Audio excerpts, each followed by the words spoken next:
तो हेलो दोस्तों, welcome back our channel psychology with Satish में आपका फिर से स्वागत है। हमने पिछली क्लास में लैंग्वेज एंड थिंकिंग में लैंग्वेज कंप्लीट कर लिया था। अब हमारा जो नेक्स्ट पॉइंट है वो है थिंकिंग। ठीक है, चिंतन। थिंकिंग प्रोसेस होती क्या है, यह साइकोलॉजी में ह्यूमन बॉडी में किस प्रकार से काम करती है और साइकोलॉजी में इसका क्या इंपॉर्टेंस होता है। ठीक है, चिंतन जो होता है यह एक जटिल मानसिक प्रक्रिया होती है जो ह्यूमन ब्रेन में अंदर ही अंदर चलती रहती है। यह एक आंतरिक प्रक्रिया होती है। ठीक है, जब भी किसी भी इंसान के सामने कोई समस्या उत्पन्न हो जाती है तो उसके आंतरिक मन में समस्या का समाधान हेतु उसका विश्लेषण चलता रहता है। वह समस्या समाधान हेतु उसकी थिंकिंग प्रोसेस चलती रहती है दिमाग में। ठीक है, तो आज का जो हमारा टॉपिक है थिंकिंग, इसकी परिभाषा हम सबसे पहले देख लेते हैं।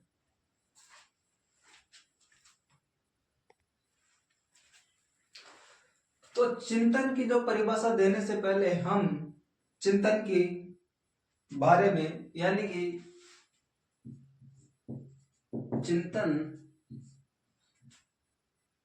चिंतन का परिचय देख लेते हैं। ठीक है,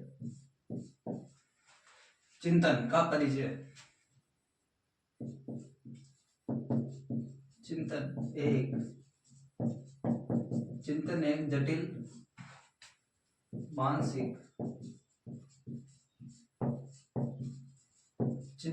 जटिल मानसिक प्रक्रिया होती है। ठीक है, चिंतन क्या होती है? एक मानसिक जटिल प्रक्रिया होती है जिसका सीधा सीधा संबंध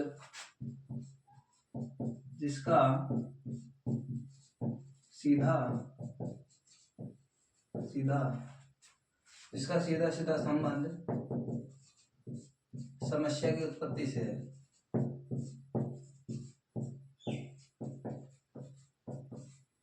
समस्या की उत्पत्ति से है। जैसे ही व्यक्ति के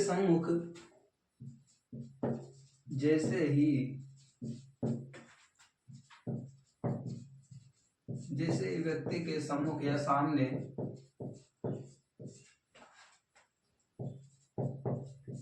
कोई समस्या उत्पन्न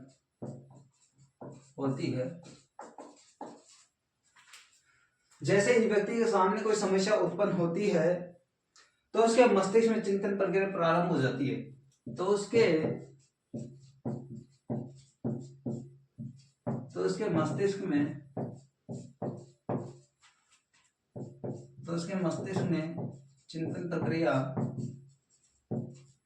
चिंतन प्रक्रिया प्रारंभ हो जाती है। ठीक है,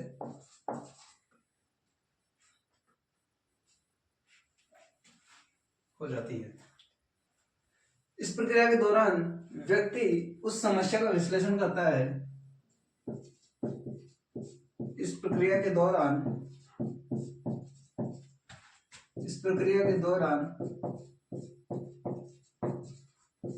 व्यक्ति उस समस्या का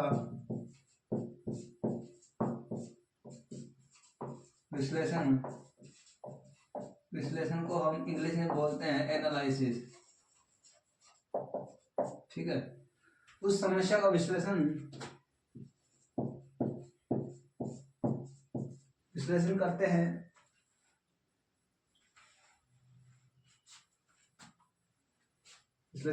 तथा समस्या का इस प्रक्रिया के दौरान व्यक्ति उस समस्या का विश्लेषण करता है तथा उस समस्या के समाधान हेतु विभिन्न पहलुओं को मंथन करता है तथा उस समस्या के समाधान हेतु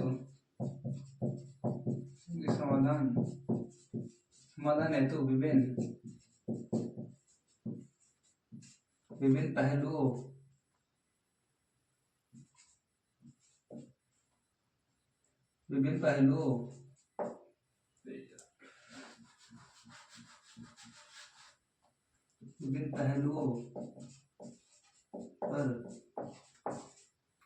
पहलुओं पर मंथन करता है। ठीक है, विभिन्न पहलुओं पर मंथन करता है। कुछ मनोवैज्ञानिकों का मानना है कि चिंतन न केवल समस्या के समाधान में सहायक है, कुछ मनोवैज्ञानिकों का मानना है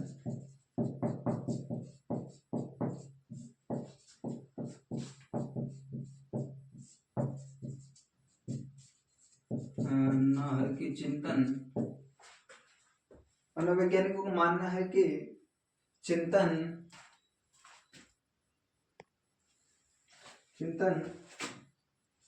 न केवल समस्या के समाधान में सहायक है, चिंतन न केवल समस्या के समाधान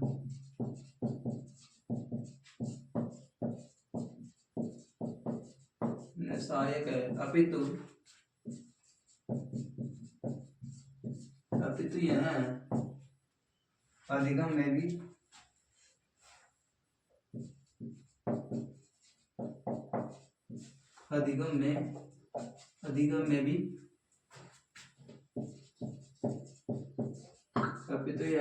भी सहायक है। ठीक है। कुछ मनोवैज्ञानिकों का मानना है कि यह चिंतन न केवल समस्या के समाधान में सहायक है, अपितु यह अधिगम यानी कि लर्निंग सीखने में भी सहायक है। ठीक है, यह इसका परिचय हो गया है। अब इसके बाद में देखिए, चिंतन एक जटिल मानसिक प्रक्रिया होती है। ठीक है, यह मन के आंतरिक भागों में चलने वाली मानसिक प्रक्रिया होती है, मन में चलने वाली प्रक्रिया होती है। ठीक है, जिसका सीधा सीधा संबंध समस्या की उत्पत्ति से होता है। समस्या की उत्पत्ति से इसका सीधा सीधा संबंध होता है। अगर समस्या नहीं होगी तो चिंतन नहीं होगा। ठीक है, जैसे ही व्यक्ति के सामने कोई समस्या उत्पन्न होती है तो उसके मस्तिष्क में चिंतन प्रक्रिया प्रारंभ हो जाती है। ठीक है, इस प्रक्रिया के दौरान व्यक्ति उस समस्या का विश्लेषण यानी कि एनालिसिस करता है तथा उस समस्या के समाधान हेतु विभिन्न पहलुओं पर मंथन करता है। ठीक है, कुछ मनोवैज्ञानिकों का मानना है कि चिंतन न केवल समस्या के समाधान में सहायक है, अपितु यह अधिगम में भी सहायक है, यानी कि लर्निंग यानी सीखने में भी सहायक होती है। ठीक है, ये चिंतन का परिचय हो गया। अब इसके बाद में आती है इसकी परिभाषाएं।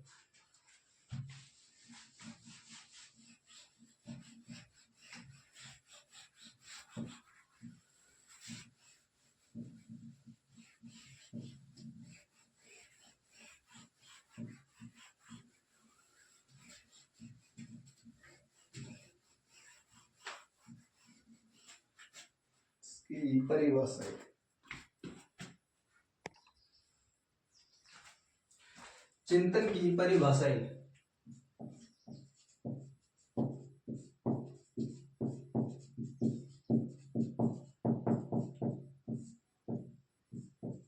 ठीक है, तो पहला वैज्ञानिक है सिल्वरमैन के अनुसार। सिल्वरमैन नाम का एक वैज्ञानिक है, उसके अनुसार उसने क्या डेफिनेशन दी है चिंतन की। ठीक है, चिंतन एक ऐसी मानसिक प्रक्रिया है, चिंतन एक ऐसी मानसिक प्रक्रिया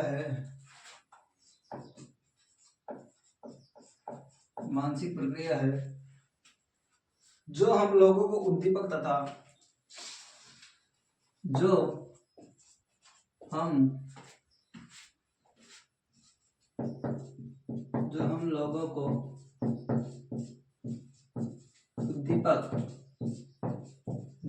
उद्दीपक तथा घटनाओं के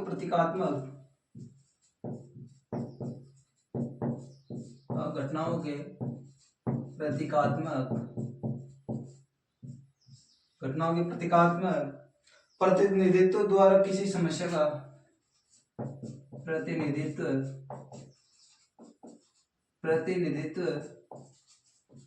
द्वारा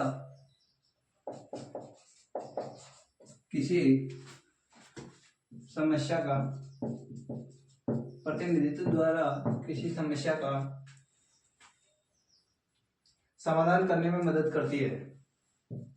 समाधान करने में मदद करती है। ठीक है। एक दूसरा वैज्ञानिक है, वो है मोहसिन के अनुसार,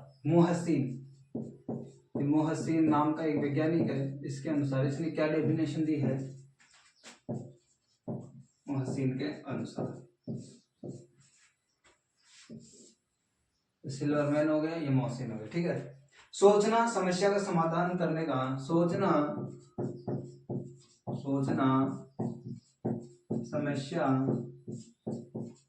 समस्या समाधान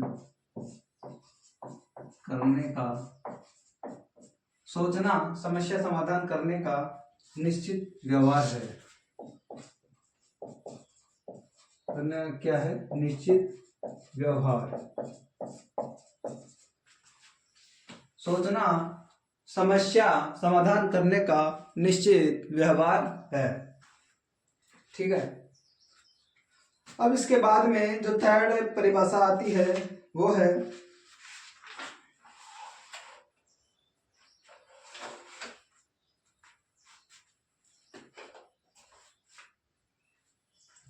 हम इसके बाद में सरल परिभाषा दे देते हैं। ठीक है। चिंतन वह मानसिक प्रक्रिया है जिसमें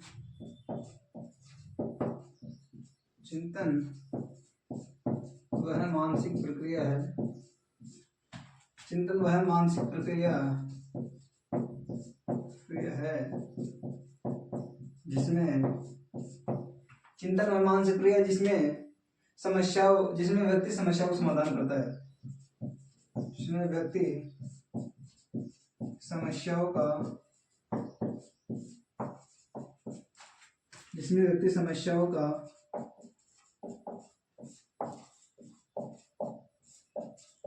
को समाधान करता है, सही निर्णय लेता है, योजना बनाता है, जिसमें निर्णय लेता है,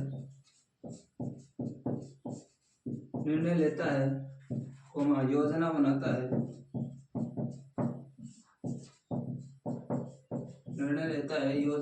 है, तर्क करता है, कल्पना करता है, कल्पना करता है। ठीक है। चिंतन वह मानसिक प्रक्रिया है जिसमें व्यक्ति समस्याओं का समाधान करता है। ठीक है। निर्णय लेता है, इसमें डिसीजन लेता है, डिसीजन मेकिंग, योजना बनाता है। ठीक है। प्लानिंग करता है, तर्क करता है, रीजन और कल्पना, इमेजिनेशन करता है। ठीक है। दिमाग में इमेजिनेशन चलती रहती है। तो ये इसकी कुछ परिभाषाएं है, वो हो गई है। या एक परिभाषा ये है, चिंतन वह क्रिया होती है,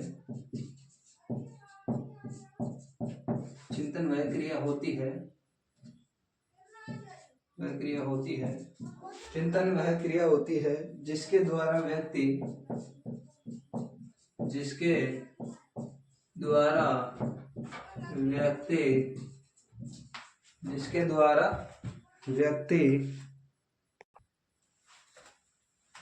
विचार करता है।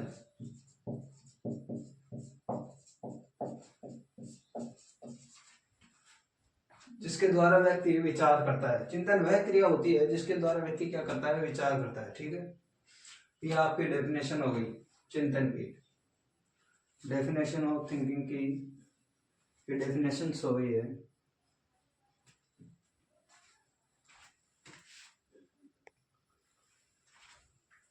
अब है हमारी चिंतन की विशेषताएं। ठीक है। चिंतन एक जटिल एवं अव्यक्त, जिसे व्यक्त नहीं किया जा सकता। ठीक है। चिंतन एक जटिल एवं अव्यक्त मानसिक प्रक्रिया होती है। व्यक्ति में समस्या की उत्पत्ति के साथ ही इसके निवारणार्थ चिंतन की प्रक्रिया शुरू हो जाती है तथा समस्या का समाधान होते ही एक बार तो चिंतन प्रक्रिया रुक जाती है, लेकिन अगली समस्या के सामने आते ही यह पुनः प्रारंभ हो जाती है। मतलब एक बार कैसे समस्या प्रारंभ हो गई तो चिंतन प्रक्रिया स्टार्ट हो जाती है, लेकिन समस्या समाप्त होते ही चिंतन प्रक्रिया रुक तो जाती है, लेकिन अगर अगली बार कोई समस्या आ जाती है तो चिंतन प्रक्रिया वापस स्टार्ट हो जाती है। ठीक है। चिंतन प्रक्रिया में विचारों का विश्लेषण एवं संकलन होता है। चिंतन घटनाओं तथा उद्दीपकों के प्रतीकात्मक प्रतिनिधित्व के माध्यम से किसी समस्या के निवारण में सहायक होता है। ठीक है। चिंतन प्रक्रियाओं में प्रतिमाओं, प्रतीकों, भाषा आदि का मानसिक समायोजन होता है। चिंतन की प्रक्रिया हमेशा उद्देश्यपूर्ण होती है, अर्थात इसका सीधा सीधा संबंध किसी समस्या का हल ढूंढने में होता है। ठीक है। चिंतन की प्रक्रिया में व्यक्ति द्वारा पूर्व में सीखे गए अनुभव भी शामिल होते हैं और चिंतन एक सक्रिय प्रक्रिया यानी कि एक्टिव प्रोसेस होती है। इसमें व्यक्ति क्रियाशील होता है, इसमें व्यक्ति एक्टिव रहता है। ठीक है। तो चिंतन की ये 8 विशेषताएं हो गई। अब इसके बाद में इसकी थ्योरीज आती है, थ्योरीज ऑफ थिंकिंग। ठीक है।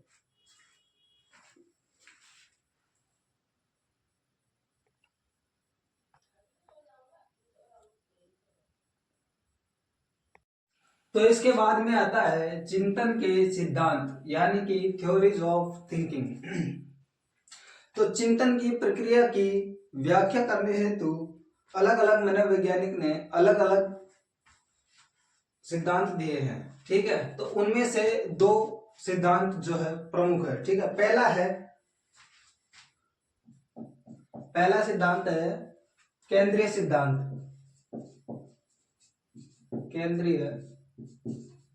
केंद्रीय सिद्धांत, इसको हम इंग्लिश में बोलते हैं सेंट्रल थ्योरी।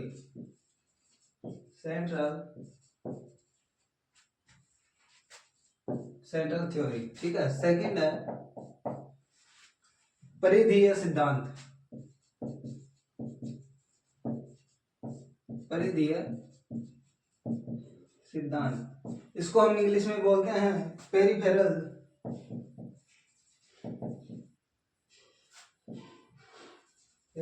थ्योरी। ठीक है। अब इसमें पहला पॉइंट आता है केंद्रीय सिद्धांत। केंद्रीय सिद्धांत यानी कि सेंट्रल थ्योरी। केंद्रीय सिद्धांत, इसमें क्या होता है, इस सिद्धांत के समर्थक मनोवैज्ञानिकों का मत है कि चिंतन प्रक्रिया पूर्ण रूप से केंद्रीय तंत्रिका तंत्र यानी कि विशेषकर मस्तिष्क से चलने वाली विभिन्न मानसिक अंतःक्रियाओं पर आधारित होती है। ठीक है। इसमें वैज्ञानिकों ने क्या कहा है, इस सिद्धांत के समर्थक मनोवैज्ञानिकों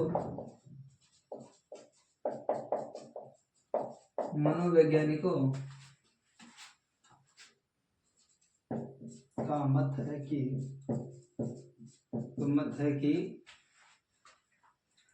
चिंतन प्रक्रिया पूर्ण रूप से केंद्रीय तंत्रिका तंत्र, चिंतन प्रक्रिया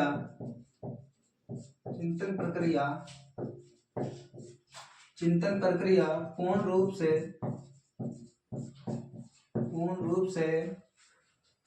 केंद्रीय तंत्रिका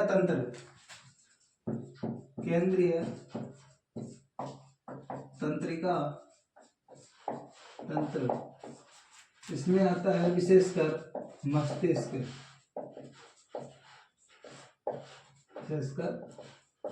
मस्तिष्क। ठीक है। से चलने वाली विभिन्न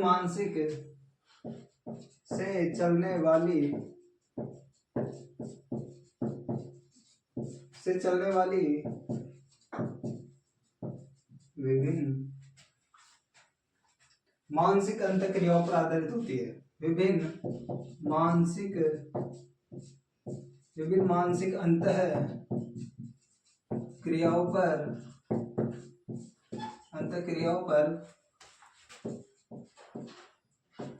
अंतःक्रियाओं पर आधारित होती है।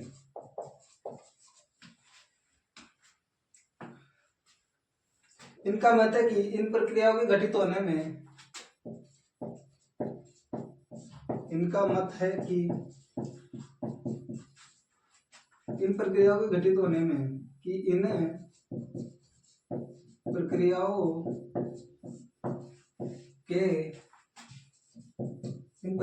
के घटित होने में,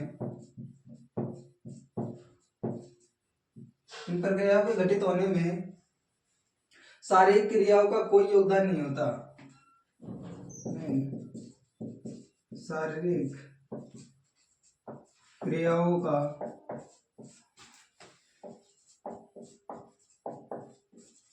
कोई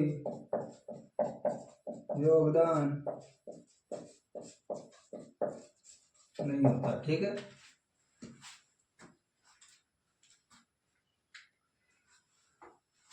इन मनोवैज्ञानिकों का मानना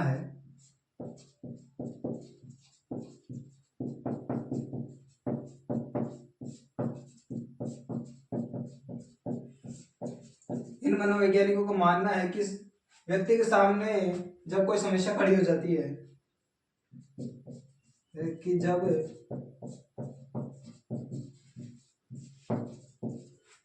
व्यक्ति के सामने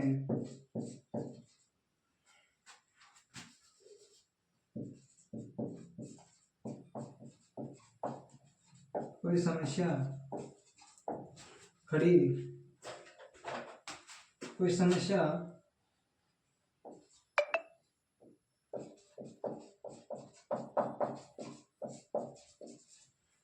खड़ी हो जाती है, जब कोई समस्या खड़ी हो जाती है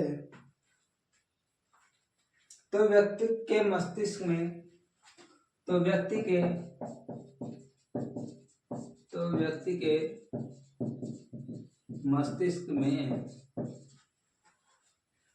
विभिन्न अंतःक्रियाएं शुरू हो जाती है। मस्तिष्क में विभिन्न अंतःक्रियाएं शुरू हो जाती है।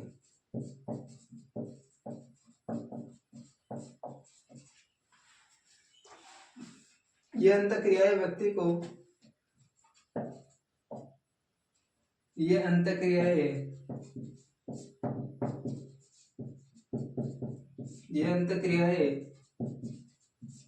व्यक्ति को उक्त समस्या के समाधानार्थ,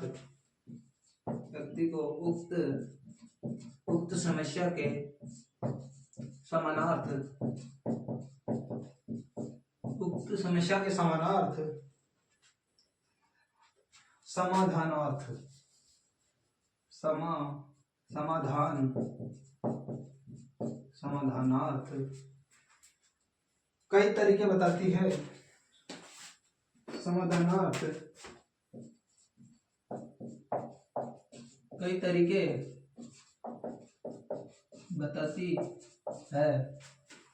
तरीके बताती है जो कि समस्या के समाधान में सहायक होती है।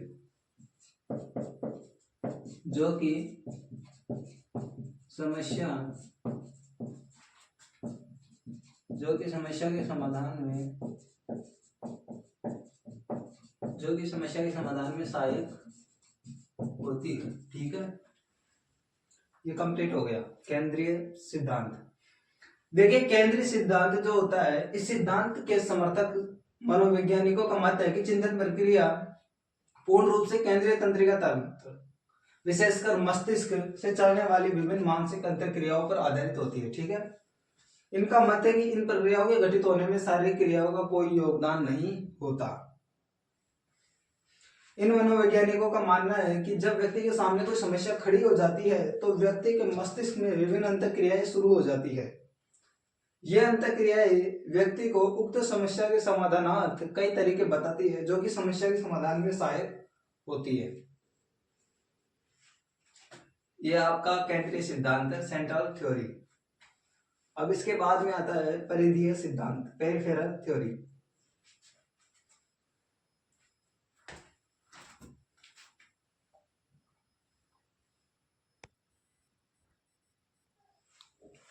तो हमारा दूसरा पॉइंट परिधीय सिद्धांत यानी कि पेरिफेरल थ्योरी। परिधीय सिद्धांत के समर्थकों में वाटसन का नाम प्रमुखता से लिया जाता है। वाटसन नाम का एक वैज्ञानिक है, उसका नाम प्रमुखता से लिया जाता है, यानी कि यह साइकोलॉजिस्ट है। ठीक है, वाटसन को व्यवहारवाद का जनक भी कहा जाता है, यानी कि फादर ऑफ बिहेवियर। ठीक है, इसको व्यवहारवाद का जनक भी कहा जाता है। किसको? वाटसन को। ठीक है, वाटसन को। वाटसन के अनुसार चिंतन प्रक्रिया वाटसन के अनुसार चिंतन प्रक्रिया में मस्तिष्क में घटित होने वाली अंतः क्रियाओं की तुलना में मांसपेशी क्रियाओं यानी कि मस्कुलर एक्टिविटीज, मांसपेशी का ज्यादा महत्वपूर्ण स्थान है। ठीक है, वाटसन के अनुसार चिंतन प्रक्रिया के दौरान व्यक्ति धीरे धीरे अपने आप से ही बातचीत करना प्रारंभ कर देता है। इसके अलावा उसके शरीर के अन्य अंगों जैसे हाथ पैर आदि की मांसपेशियों में क्रियाएं देखी जाती है। परिधीय सिद्धांत में यह बताया गया है कि जब कोई व्यक्ति अकेला रहता है और इसके दिमाग में जब चिंतन प्रक्रियाएं शुरू हो जाती है और जब वह चिंतन प्रक्रिया में डूब जाता है तो वह अपने आप से ही बातचीत करने लग जाता है और वह अपने हाथों को मूवमेंट करने लग जाता है ऑटोमेटिक। जैसे चलते चलते हम अपने आप से ही बातचीत करने लग जाते हैं और हम अपने आप से अपने हाथ पैरों को हिलाने लग जाते हैं। ठीक है, पेरिफेरल सिद्धांत ये है। ठीक है, हाथ पैर में मूवमेंट अपने आप होने लग जाता है इसमें। ठीक है, इसके बाद में आता है चिंतन के प्रकार यानी कि टाइप्स ऑफ थिंकिंग। अब इसके टाइप आता है। अब आते हैं चिंतन के प्रकारों पर। चिंतन के प्रकार यानी कि टाइप्स ऑफ थिंकिंग।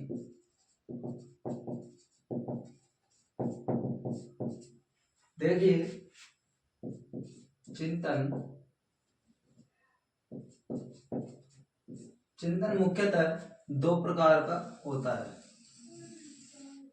ठीक है, चिंतन मुख्यतः कितने प्रकार का होता है? दो प्रकार होता है। पहला होता है स्वप्रायण।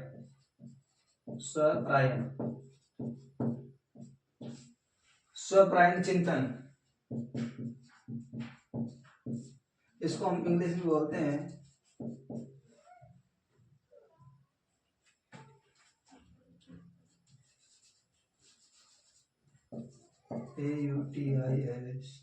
AUTIS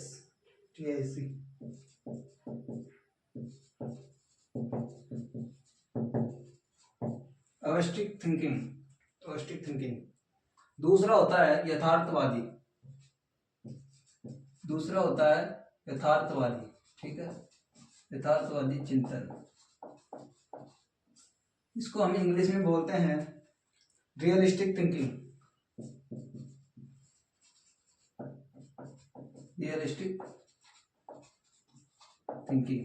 ठीक है, अब इसको हम मुख्यतः कितने भागों में बांटते हैं? 3 भागों में बांटते हैं इसको। ठीक है, इसका पहला भाग होता है, इसको और लंबा लिख लीजिए। इसका पहला भाग होता है सृजनात्मक चिंतन।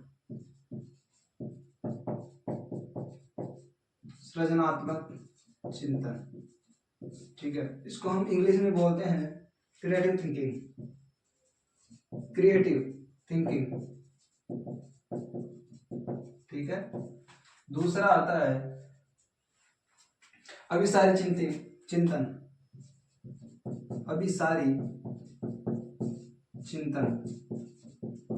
जिसको हम इंग्लिश में बोलते हैं कॉन्वर्जेंट थिंकिंग।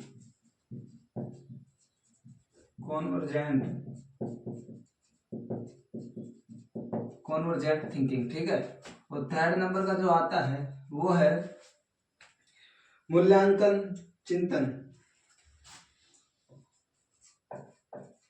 मूल्यांकन चिंतन को हम इंग्लिश में बोलते हैं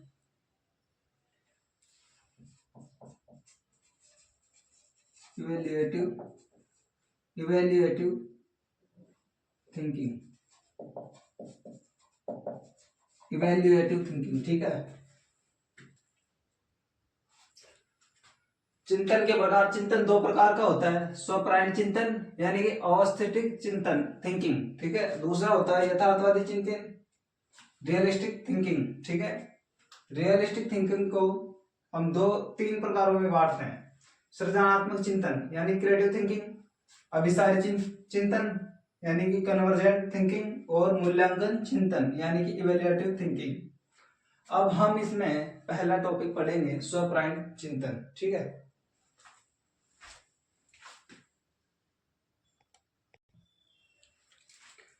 ये इंग्लिश नेम मैंने थोड़े से ठीक कर दिए हैं, ये पहले ठीक से दिखाई नहीं दे रहे थे। तो स्वप्रायण हो गए, ये पहला हम इसको पढ़ते हैं स्वप्रायण को। तो स्वप्रायण चिंतन पहला, इसमें यह चिंतन का वह प्रकार है जिसमें व्यक्ति यह चिंतन का वह प्रकार, यह चिंतन का वह प्रकार है जिसमें व्यक्ति अपनी कल्पनाओं के माध्यम से, व्यक्ति अपनी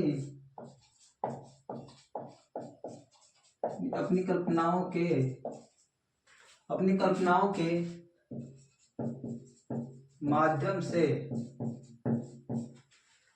के माध्यम से चिंतन प्रक्रिया को अंजाम देता है, कल्पनाओं के माध्यम से चिंतन प्रक्रिया को अंजाम देता है, ठीक है। इसमें इमेजिनेशन करता है व्यक्ति। इस प्रकार के चिंतन का वास्तविकता, इस प्रकार के चिंतन का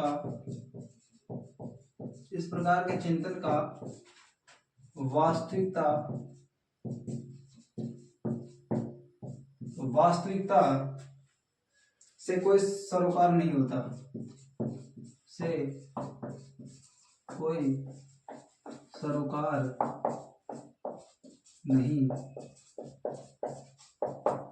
नहीं होता। चिंतन प्रक्रिया पूर्ण रूपेण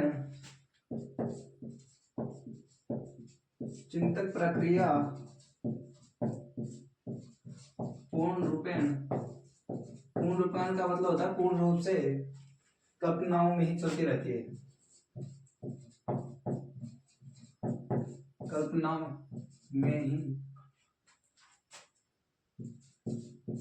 में ही चलती रहती है, ठीक है। देखिए, स्वप्रायण चिंतन जो होता है, यह चिंतन का वह प्रकार होता है जिसमें व्यक्ति अपनी कल्पनाओं के माध्यम से चिंतन प्रक्रिया को अंजाम देता है। इस प्रक्रिया के चिंतन का वास्तविकता से कोई सरोकार नहीं होता। चिंतन प्रक्रिया पूर्ण रूपेण कल्पनाओं में ही चलती रहती है। कहने का मतलब ये है कि इसमें इमेजिनेशन चलता रहता है, कल्पनाओं के माध्यम से इसमें चिंतन प्रक्रिया चलती रहती है, ठीक है। वास्तविकता से इसका कोई लेना देना नहीं होता है, सिर्फ अपने फ्लाइट ऑफ आइडियाज में चलता रहता है इंसान, ठीक है। वह सोचता रहता है, वास्तविक जीवन से इसका कोई संबंध नहीं होता, ठीक है। इसके बाद में आता है दूसरा पॉइंट,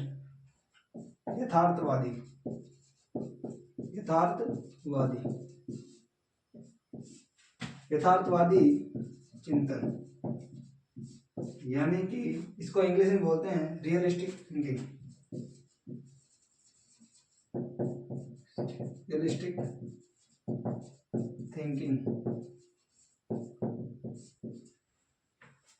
यथार्थवादी, ठीक है। ये स्वप्रायण। इस प्रकार की चिंतन प्रक्रिया वास्तविकता से जुड़ी रहती है। इस प्रकार की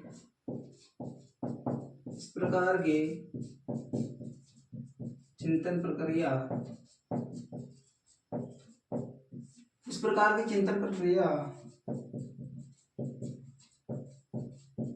वास्तविकता से जुड़ी रहती है,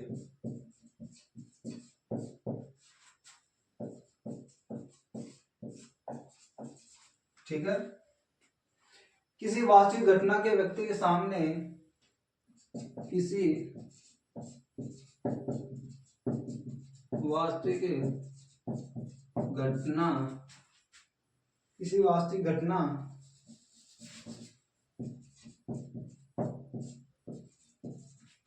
किसी वास्तविक घटना के व्यक्ति के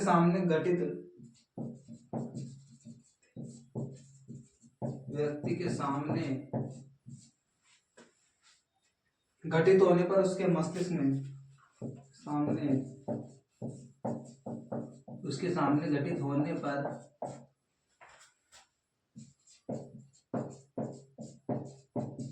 पर उसके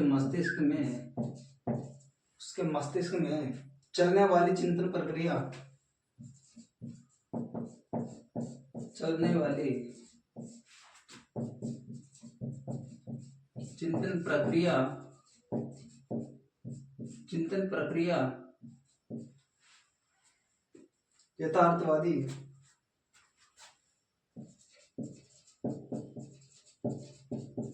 यथार्थवादी चिंतन कहलाता है। देखिए, यथार्थवादी चिंतन जो होता है, इस प्रकार की चिंतन प्रक्रिया में वास्तविकता से जुड़ी रहती है। किसी वास्तविक घटना के व्यक्ति के सामने घटित होने पर उसके मस्तिष्क में चलने वाली चिंतन प्रक्रिया यथार्थवादी चिंतन कहलाता है। इसमें यह है कि यदि किसी व्यक्ति का एक्सीडेंट हो जाता है रोड पर किसी व्यक्ति के सामने, और वह उस घटना को देख लेता है, और जब वह घर जाता है तो उसके दिमाग में वही घटना चलती रहती है, उसके दिमाग में वही याद चलती रहती है। ठीक है, तो उसके मस्तिष्क में चलने वाली ये चिंतन प्रक्रिया जो है यथार्थवादी कहलाती है। ठीक है, इसे ही यथार्थवादी कहते हैं। किसी घटना के अपने दिमाग में चलने वाली प्रक्रिया जो होती है यथार्थवादी होती है, और यह वास्तविकता से जुड़ी रहती है। इसमें कल्पना ही नहीं होती है, वास्तविकता से जुड़ी रहती है। ठीक है, इसमें कोई सा भी हम उदाहरण ले सकते हैं, शादी ब्याह का वो ले सकते हैं, या फिर हम किसी प्रोग्राम का ले सकते हैं, कोई जरूरी नहीं है एक्सीडेंट का ही हो, कोई सा भी उदाहरण ले सकते हैं। ठीक है, वास्तविकता से जुड़ी रहती है। अब इसके बाद में इसके जो पहला पॉइंट आता है इसका यथार्थवादी का, यह 3 भागों में बांटी गई थी। स्वप्रायण, वो सृजनात्मक चिंतन यानी कि क्रिएटिव थिंकिंग।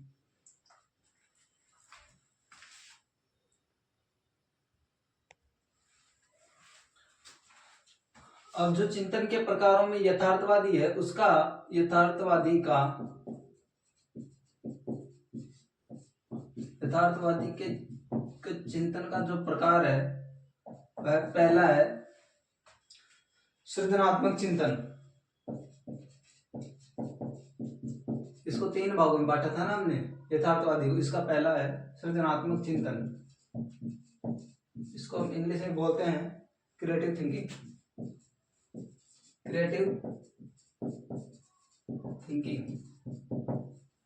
ठीक है, जो सृजनात्मक चिंतन होता है, ये देखो क्या होता है। यह चिंतन का वह प्रकार है जिसमें व्यक्ति दिए गए यह चिंतन का वह प्रकार है जिसमें व्यक्ति दिए गए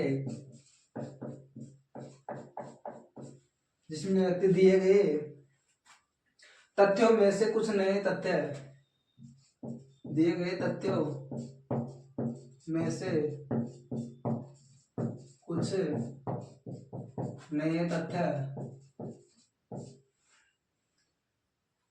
जोड़कर समस्या के समाधान तक पहुंचता है। नए तथ्य जोड़कर समस्या के समाधान तक पहुंचता है। ठीक है, सृजनात्मक चिंतन कहलाता है। सृजनात्मक चिंतन कहलाता है।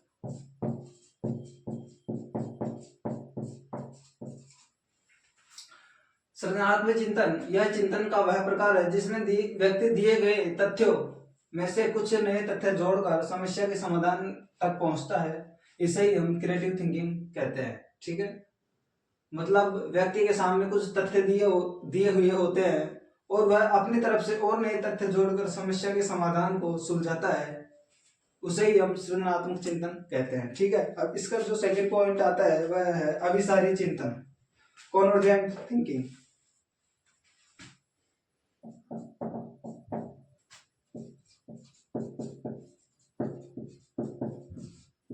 अभिसारी चिंतन, इसको हम इंग्लिश में बोलते हैं कॉन्वर्जेंट।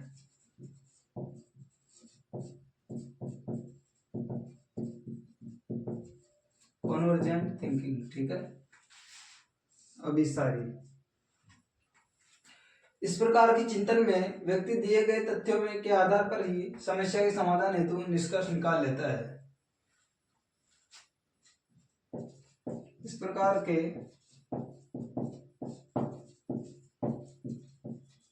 तथ्यों में से व्यक्ति दिए गए तथ्यों में से ही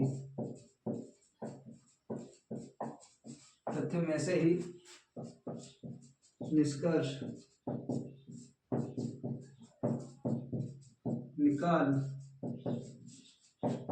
निकाल लेता है। ठीक है,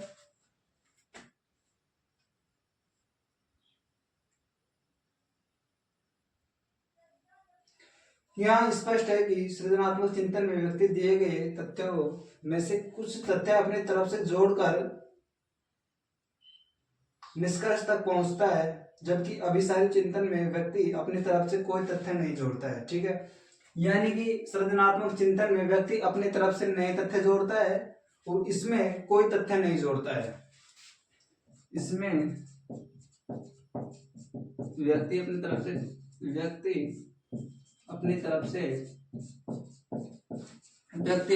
से कोई तथ्य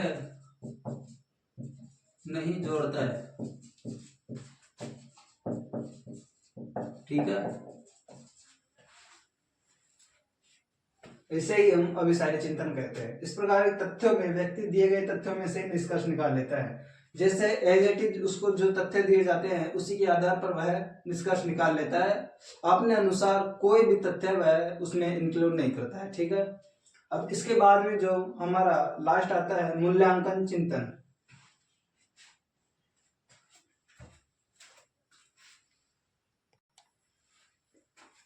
थर्ड नंबर का आता है मूल्यांकन चिंतन, यानी इवेल्युएटिव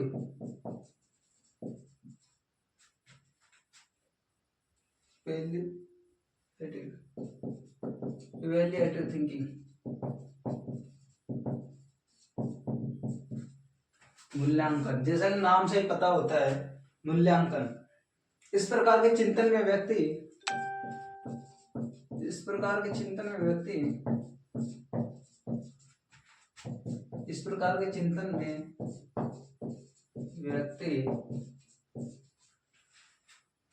किसी तथ्य के बारे में चिंतन करते समय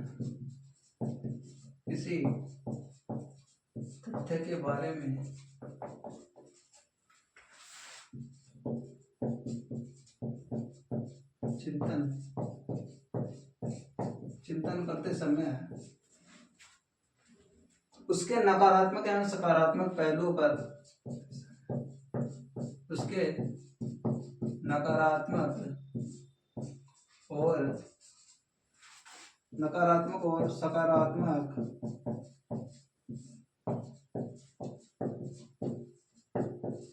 सकारात्मक पहलुओं पर ज्यादा ध्यान देता है।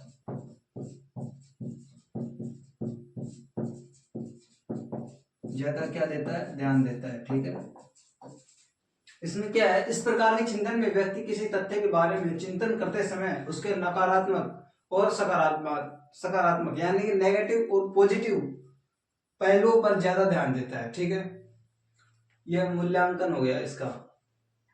देखिए चिंतन के प्रकार कंप्लीट हो गए, लेकिन कुछ और भी प्रकार है जो हमारे दैनिक जीवन में काम आते हैं, वो भी, और ये भी दैनिक जीवन में काम आने वाले हैं, लेकिन वो भी इम्पोर्टेंट है, वो मैं आपको बता देता हूँ। वो भी 4 प्रकार के होते हैं, ठीक है।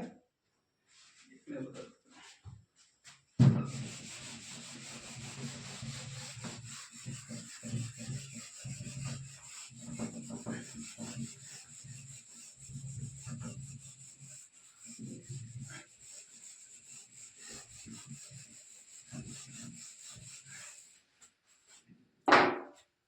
देखिए चिंतन के अन्य प्रकारों में, चिंतन के अन्य प्रकार, चिंतन के अन्य प्रकार, ये भी 4 प्रकार के हैं। पहला है ठोस चिंतन। पहला कौन सा है? ठोस चिंतन, यानी कि कॉन्क्रीट, CONCRETE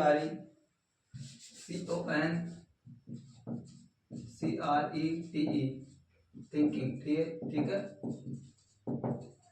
कॉन्क्रीट थिंकिंग। इसमें क्या होता है कि वास्तविक पहलुओं पर आधारित होता है ये, ठीक है, वास्तविक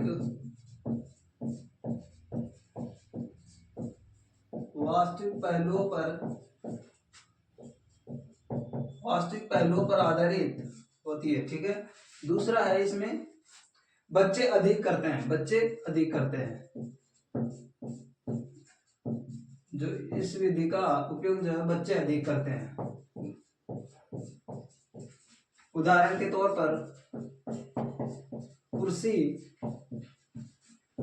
क्या है? भारी है, कुर्सी भारी है, ठीक है। ठोस चिंतन यानी कि कॉन्क्रीट थिंकिंग वास्तविक पहलुओं पर आधारित होती है ये, ठीक है। और दूसरा नंबर बच्चे अधिक करते हैं, जैसे कुर्सी भारी है, छोटे बच्चे किसी भी चीज को उठाने लग जाते हैं तो वो कहते हैं कि कुर्सी भारी है, ठीक है। अब हमारा दूसरा पॉइंट आता है इसमें अमूर्त चिंतन। अमूर्त चिंतन यानी कि इंग्लिश में बोलते हैं abstract thinking, ABSTRACT, abstract thinking.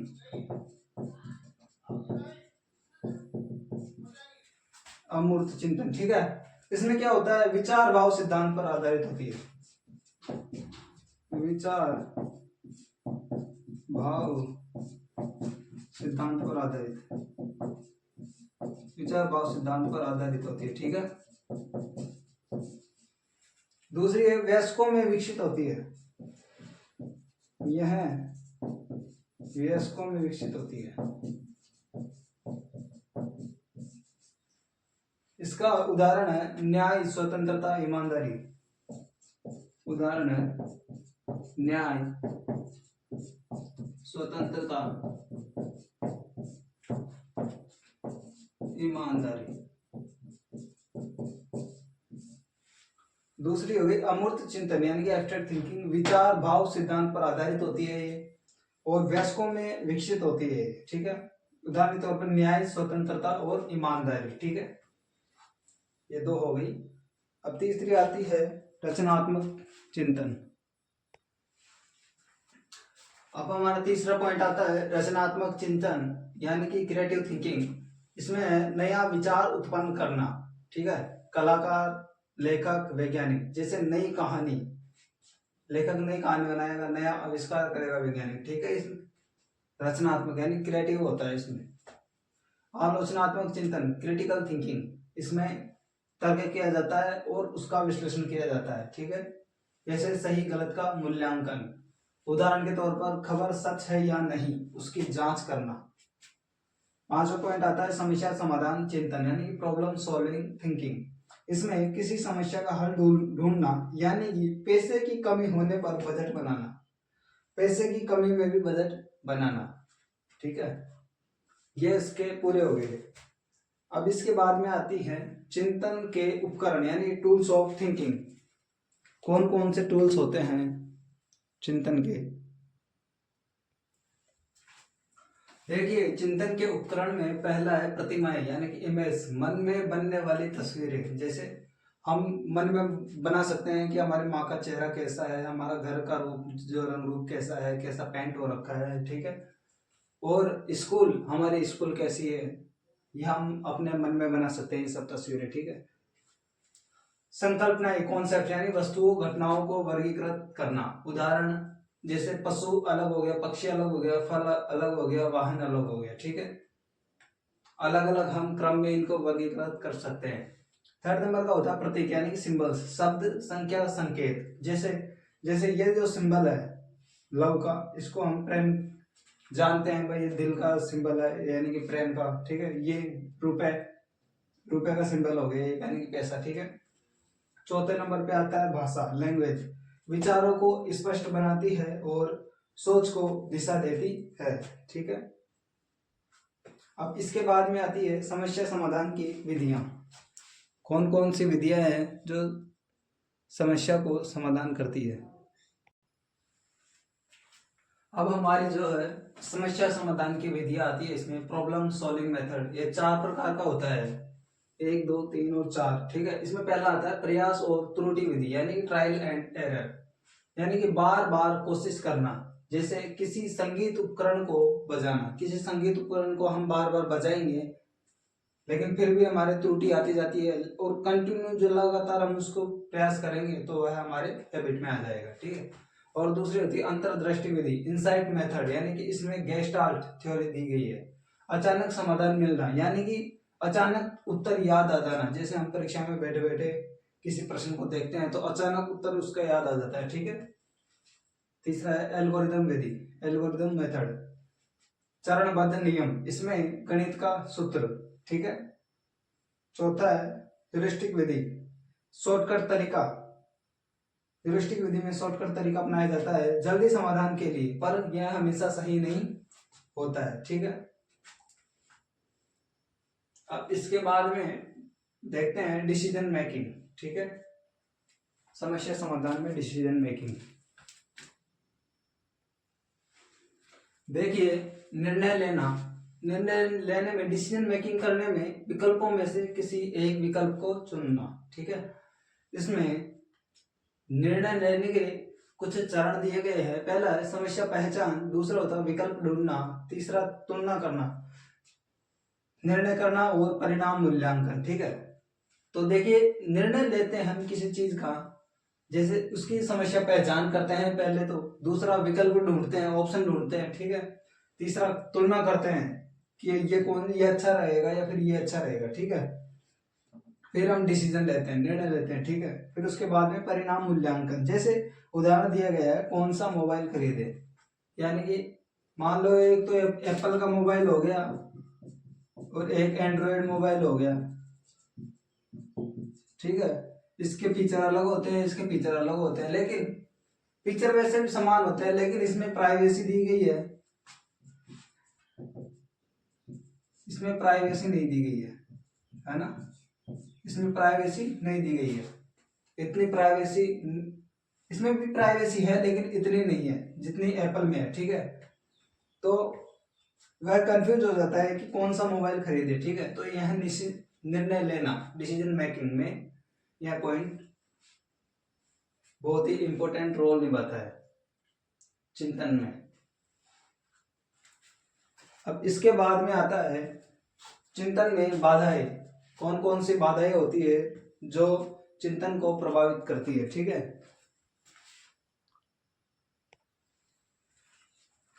देखिए चिंतन में बाधाएं यानी ऑब्स्टेकल इन थिंकिंग, चिंतन में बाधाएं कौन कौन सी आ सकती है, ठीक है। पहली है मानसिक जड़ता यानी कि मेंटल सेट, मतलब जो पुराने लोग होते हैं वह पुराने तरीके से ही सोचते हैं, ठीक है, वह नए तरीकों को नहीं अपनाते हैं। दूसरा है कार्यात्मक स्थिरता यानी कि फंक्शनल फिक्सडनेस, वस्तुओं को सिर्फ एक काम के लिए देखना, ठीक है। जैसे कि उदाहरण के तौर पर पत्थर को सिर्फ एक फेंकने की चीज ही समझना, ठीक है। तीसरी होती है भावनात्मक बाधाएं, जैसे डर, तनाव और चिंता, ठीक है। अब नेक्स्ट आता है चिंतन और भाषा का क्या संबंध होता है, ठीक है। भाषा सोच को आकार देती है, ठीक है। और सोच जो है भाषा को समृद्ध करती है। वे एक वॉर्फ सेपियर नाम का वैज्ञानिक है, उन्होंने यह सिद्धांत दिया है, वॉर्फ सेपियर। भाषा हमारे सोचने को प्रभावित करती है। भाषा हमारे सोचने को क्या करती है? प्रभावित। ठीक है। जो लैंग्वेज होती है, भाषा, ये ऐसे कहा जाता है कि भाषा ही एक ऐसी चीज होती है, या तो इंसान को दिल में उतार देती है या फिर दिल से उतार देती है। ठीक है। तो हमें सभी लोगों से बहुत ही अच्छे से व्यवहार करना चाहिए। ठीक है। भाषा हमारे सोचने को प्रभावित करती है। पहले सोच, पियाजे के अनुसार पहले सोच और फिर भाषा का प्रयोग किया जाता है। वाइगोत्स्की, सोच और भाषा दोनों सामाजिक विकास से जुड़ी होती है। ठीक है। तो ये चिंतन और भाषा का महत्व संबंध हो गया। अब इसके बाद में इसका महत्व आता है लास्ट एंड फाइनल।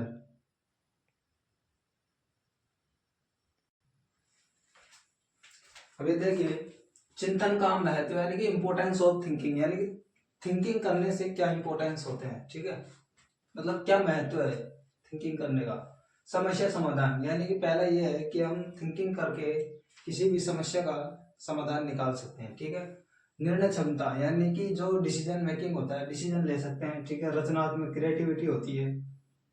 और बुद्धि विकास, यानी कि इंटेलिजेंट, ये हमारा दिमाग का विकास होता है, IQ लेवल बढ़ता है इसमें। और जीवन प्रबंधन। ठीक है। तो ये हमारा कंप्लीट हो गया। अब इसके बाद में हम नेक्स्ट जो क्लास लेंगे, इसकी जो डिजीज है, कौन कौन सी जो डिजीज है चिंतन की यानी थिंकिंग से रिलेटेड कौन कौन सी डिजीज है, वो हम आपको नेक्स्ट क्लास में पढ़ाएंगे। अब आप हमें ये बताइए कि हमारा जो चैप्टर पढ़ाया हुआ आपको कैसा लगा। आप हमें कमेंट के माध्यम से बताएं और हमारे वीडियो को लाइक, शेयर और सब्सक्राइब अवश्य करें। धन्यवाद।